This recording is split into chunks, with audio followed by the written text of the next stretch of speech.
This is how crazy life now works out. Now, as I said in some of the previous videos, I believe in a higher power. I believe that I am being looked after by my mum, who died when I was 7 of breast cancer. But I always believe that she's out there looking for me, looking out for me.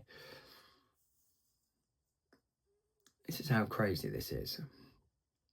So I'd had the scan done at the Royal.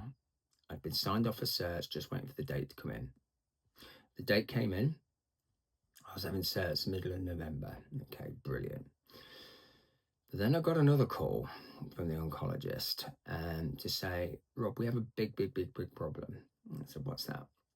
We have to cancel the SIRTs surgery. Okay, why?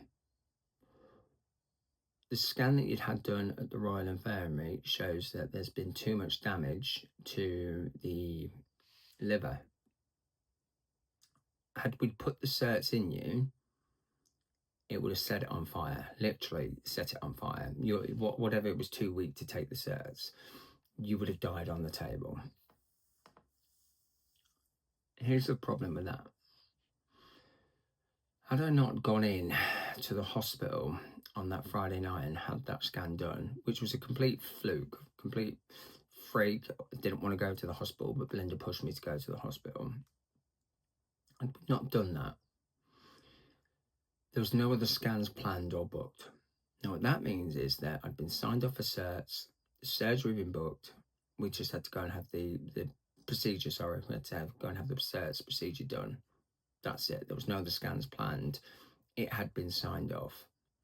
What they hadn't realised is that chemo 11 had pushed me over the edge and caused way too much damage to the liver than the SIRTs procedure could take.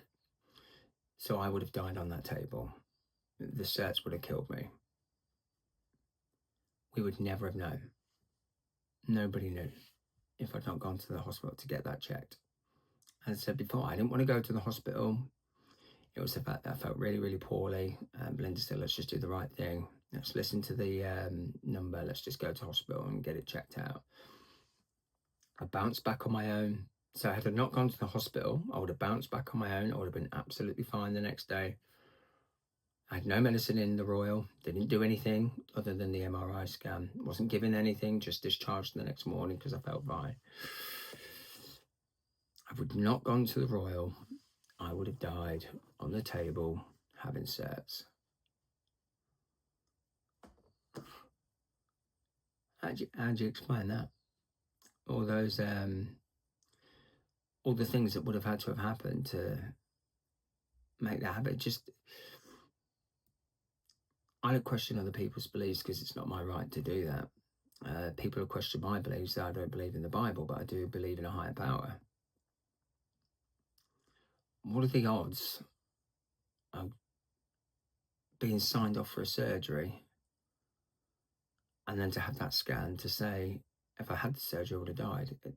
Because I still cannot, even to today, a year on, get my head over the fact that there was no other scans or tests booked.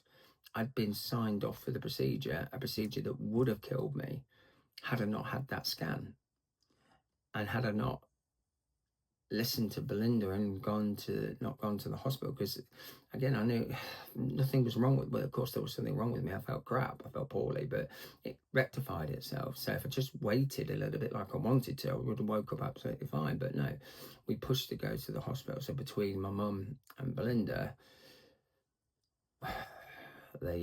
my life was saved that night on that scan, even though at the time I was so angry that nothing had happened, that there was no treatment, there was nothing, there was no medicine, there was no answers. It was like, okay, here you go, scan done, go home.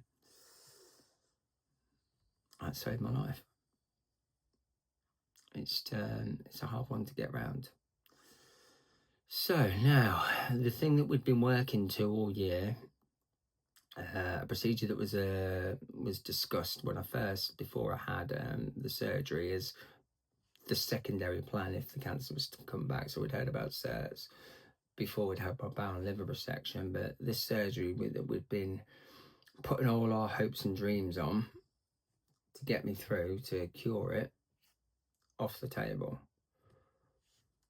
Fuck. Now what? because at that point in time, we're now in limbo. There is no forward plan.